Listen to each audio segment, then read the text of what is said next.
Hello दोस्तों, आज मैं एक्सप्लेन करने वाली हूँ the Lord of ring the power of ring के फिफ्थ पार्ट को, जिसका नाम है पार्टिंग। मूवी शुरू करने से पहले अगर आप मेरे चैनल पर नए हैं तो प्लीज मेरे चैनल को लाइक और सब्सक्राइब कर लीजिए ऐसे ही इंटरेस्टिंग मूवी के लिए, और कमेंट कर कर जरूर बताइए आपको मेरा एक्सप्लेनेशन कैसा लगा। अब तक हमने देखा था कि निम्नौर के लोग मिडिल अर्थ जानने के लिए एक एक कर कर आगे बढ़ते हैं। अब बात करती हूँ फिफ्थ पार्ट की, जहाँ हम नूरी को देखते हैं जो उस अजनबी आदमी को समझा रही थी कि हारकुट समय के साथ साथ एक जगह से दूसरे जगह पर यात्रा करते हैं, उन्हें कई सारे खतरों का सामना करना पड़ता है।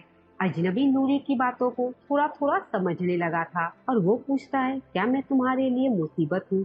तो नूरी कहती है, तुम एक अच्छे आदमी हो जो हमारी मदद कर रहा है। हारकुट कम्युनिटी का कारवां आगे बढ़ता है और रास्ते में उन्हें कई सारे मुसीबतों का सामना करना पड़ता है। अब रात होने पर हारकुट कम्युनिटी एक जगह पर रुककर आराम करती है। तभी नूरी देखती है वो अजनबी आदमी आसमान की तरफ देख रहा है। दूसरी तरफ जहाँ वो अजनबी आदमी पहली बार गिरा था, उस जगह पर ड्वेलर पहुँच जाते हैं उस अजनबी आदमी के तलाश में। वो ड्वेलर्स बहुत अजीब दिखते हैं, उनकी आंखें नीली रंग की है। आगे हम अडाक को देखते हैं जो एक ऑक से कहता है, अपना हाथ दिखाओ। और वो जैसे ही अपना हाथ कपड़े से बाहर निकालता है तो उसका हाथ जलने लगता है धूप की वजह से। अडाक कहता है, बहुत जल्द ये सब खत्म हो जाएगा। अब हम बोरोविन को देखते हैं जो साउथलैंड के लोगों को बताती है कि अडाक ने हमें धमकी दिया है मीनार खाली करने के लिए। अगर हमने मीनार खाली नहीं किया तो ऑक्स हमें मार देंगे। डॉन्गिन सभी को अडाक के सामने झुकने के लिए नहीं बल्कि सामना करने के लिए प्रेरित करती है। पर यहाँ वर्ल्ड ट्रैक सभी को डराता है कि अडाक का सामना करना नामुमकिन है, हम सभी मारे जाएंगे। भलाई इसी में है कि हम उनकी बात मानकर उनके गुलाम बन जाएं। और आधे लोग अडाक के पास चले जाते हैं उसके गुलाम बनने के लिए। निमिनोर में इसल्डूर अपने पिता से कहता है कि वो भी युद्ध में शामिल होना चाहता है, लेकिन कैप्टन मना कर देता है क्योंकि उसका मानना है कि लोगों ने युद्ध में जाने के लिए बहुत मेहनत किया है, पर उसने ऐसा कोई काम नहीं किया है। ना ही वो समुद्री रक्षक है, ना ही रानी के सेना में शामिल है। वहीं कैप्टन की बेटी यारिन पैराजॉन को इस युद्ध में जाने के लिए रोकना चाहती है, पर वहाँ उसे कैमिन मिल जाता है। यारिन उसे कहती है कि वो अपने पिता को समझाए इस युद्ध में ना जाने के लिए, शायद वो तुम्हारी बात समझ जाए।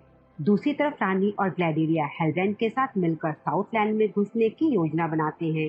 रानी हेलब्रांड से कहती है कि ग्लैडिरिया ने कहा है तुम अपने लोगों को एकजुट कर सकते हो, पर हेलब्रांड इस खूबसूरत राज्य को छोड़कर नहीं जाना चाहता और साउथलैंड तो बिल्कुल नहीं। ग्लैडिरिया रानी से कहती है वक्त आने पर हेलब्रांड जरूर साथ देगा। रानी वहाँ से चली जाती है। ग्लैडिरिया हेलब्रांड को समझाती है यहाँ के लोग साउथलैंड को बचा लेंगे और तुम्हें वहाँ का राजा बना दिया जाएगा। लेकिन हेलब्रांड को राजा बनने में कोई दिलचस्पी नहीं होता और वो वहाँ से चला जाता है। अब हम हार्टवुड कम्युनिटी को देखते हैं जो जंगल के रास्ते से जा रहे होते हैं। तभी कुछ भेड़िए उन पर हमला कर देते हैं और उन्हें बचाने के लिए वो अजनबी आदमी सामने आ जाता है और उस भेड़िए को उठाकर फेंक देता है और जमीन पर एक हाथ मारता है और भेड़िए दूर जाकर गिरते हैं और उस वजह से अजनबी आदमी के हाथों पर निशान बन जाते हैं। न्यूमिनोर में ग्लैडिरिया सभी को बताती है कि ऑक्स को कैसे मारा जाता है। ग्लैडिरिया सभी को बोलती है उससे लड़ने के लिए और जो भी उसे इस लड़ाई में हरा देगा उसे सेनापति बना दिया जाएगा। लड़ाई में ग्लैडिरिया सभी को हरा रही होती है और सभी मिलकर भी उसे हरा नहीं पाते। यहाँ इसिल्डूर का एक दोस्त वेलेंडर ग्लैडिरिया का कपड़ा काट देता है और इस वजह से ग्लैडिरिया खुश होकर उसे सेनापति बना देती है। वहीं केमिन अपने पिता को युद्ध में जाने से रोकता है और कहता है आप कब से एल्फ की गुलामी करने लगे, जिस पर फेराजॉन कहता है वो ये सब निमिनोर के लिए कर रहा है और वो अपना प्लान बताता है कि वो साउथलैंड के लोगों को बचाकर उन्हें एक राजा देगा जो हमेशा के लिए हमारे एहसान के नीचे दबा रहेगा और इस काम का वो बहुत फायदा उठाएगा। वहीं रानी अपने पिता से मिलती है और बताती है कि वो एल्फ की मदद करना चाहती है जिसके लिए वो मिडिल अर्थ जा रही है, लेकिन उसके पिता उसे जाने से रोकते हैं क्योंकि वहाँ सिर्फ अंधेरा ही मिलेगा। दूसरी तरफ नूरी देखती है कि अजनबी अपने हाथों को पानी में डालकर बर्फ में जमा रहा होता है। नूरी उसे छूती है रोकने के लिए, लेकिन उसका भी हाथ जमने लगता है। वो अजनबी अपने भाषा में कुछ बोल रहा होता है। तभी अचानक नूरी दूर जाकर गिरती है। नूरी अब उस अजनबी से डरने लगी थी और वो वहाँ से भाग जाती है। अब हम राजकुमार डूरिन को देखते हैं जो एल्डोर के साथ लिंगडिंग आ चुका है। यहाँ एल्फ का राजा गिल्ड ड्यूरिन से पूछता है, आप लोगों को ऐसा क्या मिला है जो आपके राज्य में चमक आ गई है। ड्यूरिन बातों को टालते हुए राजा गिल्ड से कहता है, आपने ये टेबल कहाँ से लिया है, क्योंकि जिस धातु से ये टेबल बना है ये असल में उनके मकबरे बनाने में इस्तेमाल किया जाता है। राजा इस बात के लिए माफी मांगता है और कहता है, आप चाहें तो ये टेबल ले जा सकते हैं। रात में एल्डोर राजा गिल्ड से कहता है, आपने मुझे झूठ बोलकर किसी मकसद से खाजाडिन भेजा था। जिसपे राजा गिल्ड कहते हैं, मुझे ये करना पड़ा, और पूछते हैं, क्या तुम हिटल गिल्ड पहाड़ों की कहानी के बारे में जानते हो। एल्डोर कहता है, हाँ मुझे पता है, वहाँ एक युद्ध हुआ था। राजा कहता है, वो युद्ध हुआ था एक पेड़ के लिए, और उस पेड़ में एक रोशनी छिपी हुई थी जिसका नाम स्लीमर्स था। एल्फ उस पेड़ की रक्षा करते थे और मॉर्गोथ के लिए काम करने वाला बिल्लो उस पेड़ को तबाह करना चाहता था। और एक दिन उस पेड़ पर बिजली गिरी जिससे जन्म हुआ एक शक्ति का, और ये वही धातु है जिसमें वो शक्ति है जिसे बोनो ने ढूंढा। पर एल्डोर उस धातु के बारे में राजा को कुछ नहीं बताता क्योंकि उसने कसम खाई थी। जिसके बाद राजा एल्डोर को वो पेड़ दिखाता है जो सड़ रहा है। राजा कहता है, ये संकेत है कि हमारी प्रजाति खतरे में है, और एल्डोर से वापस पूछता है, क्या डूरिन को वो धातु मिला है। पर एल्डोर कुछ नहीं कहता। ल्यूमिनोर में इसिल्डूर अपने दोस्त वेलेंडर से कहता है कि वो किसी तरह से उसे अपने टीम में शामिल कर ले, लेकिन वेलेंडर मना कर देता है। वही रात में केमिन उस जहाज में जाता है जो कल सुबह युद्ध में निकलेगा। उसी जहाज में इसिल्डूर छिपकर बैठा होता है युद्ध में जाने के लिए। केमिन जहाज को जलाने जाता है, लेकिन इसिल्डूर उसे देख लेता है और उसे रोकने की कोशिश करता है, लेकिन केमिन के हाथों से लालटेन छूट जाता है और जहाज में एक बहुत बड़ा ब्लास्ट होता है। पर वो दोनों किसी तरह से बच जाते हैं। कैप्टन पूछता है, ये ब्लास्ट कैसे हुआ, तो इसिल्डूर कहता है, बैरल फट गया था। ये सब देखकर ग्लैडेरिया रानी से कहती है, आप इन छोटे मोटे हादसे से घबराइए मत। जिस पर रानी कहती है, आगे क्या करना है इसका फैसला कल होगा, जिसमें हेलब्रांड का होना जरूरी है। इसी वजह से ग्लैडेरिया हेलब्रांड के पास जाती है और कहती है, मुझे तुम्हारी जरूरत है। हेलब्रांड उसकी मदद नहीं करना चाहता। वो ग्लैडेरिया से कहता है, इस नाव में आने से पहले मैंने क्या किया है तुम्हें उसका कोई अंदाजा नहीं है, और तुम मेरे बारे में कुछ भी नहीं जानती। मैं कभी भी साउथलैंड जाना ही नहीं चाहता था, पर तुम मुझे वहाँ क्यों भेजना चाहती हो।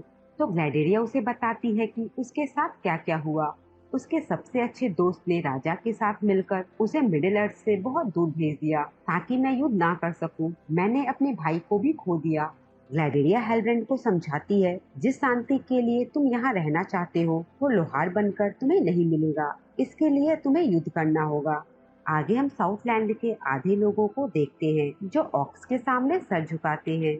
यहाँ वोल्ड्रैक और डार्क के सामने सौरॉन के लिए वफादार रहने की कसम खाता है, लेकिन अडार्क सौरॉन नहीं है। तो वोल्ड्रैक कहता है, आप जो भी हो मैं आपके लिए वफादार रहूंगा। और वोल्ड्रैक को अपनी वफादारी दिखाने के लिए थियो के दोस्त सुवान को मारना होगा। दूसरी तरफ थियो एरोडिन को वही तलवार दिखाता है। एरोडिन कहता है, मैंने ऐसा ही तलवार कहीं और देखा है, और मीनार में उस तलवार का एक बहुत बड़ा स्टैचू बना रहता है। एरोडिन बोरोविन से कहता है, ये तलवार एक तरह की चाबी है और इसको ही पाने के लिए ऑक्स हमारे पीछे पड़े हैं। बोरोविन भी अपने लोगों को बचाने के लिए ऑक्स के सामने झुकना चाहती है, पर एरोडिन मना करता है। बोरोविन कहती है, हमारे पास और कोई रास्ता नहीं है, हम उनका मुकाबला नहीं कर सकते। ऑक्स हम पर हमला करेंगे और हमारा मीनार गिरा देंगे। तभी उसे मीनार देखकर एक आइडिया आता है। अब हम देखते हैं ऑक्स की सेना मीनार की तरफ बढ़ रहा है। लिंक्डइन में एल्डोर डूरिन को बता देता है कि वो किस मकसद से उससे मिलने आया था। वो उस धातु को लेने के लिए आया था जिसका नाम है मिथ्रेल, और उस पत्थर के बिना बसंत तक एल्फ खत्म हो जाएगा। अब एल्फ प्रजाति का जीवन डूरिन के हाथों में है। न्यूमिनोर में हेलब्रांड अपना लॉकेट देख रहा होता है, तभी उसे रानी का बुलावा आता है और वो अपना लॉकेट लेकर रानी के पास जाता है, कवच पहनकर। उस रैली में इसिल्डूर भी होता है। ये देखकर उसकी बहन यारिन खुश नहीं होती। सारे वॉलंटियर जहाज में पहुंचते हैं। कैप्टन अपने बेटे से कहता है, तुम अस्तबल साफ करने का काम करोगे। ये सुनकर उसके दोस्त हंसते हैं। जिसके बाद ग्लैडेरिया जहाज में आती है और हेलब्रांड से हाथ मिलाती है। अब जहाज सभी को लेकर निकलता है मिडिल अर्थ की तरफ। और इसी के साथ फिफ्थ पार्ट यही खत्म हो जाता है।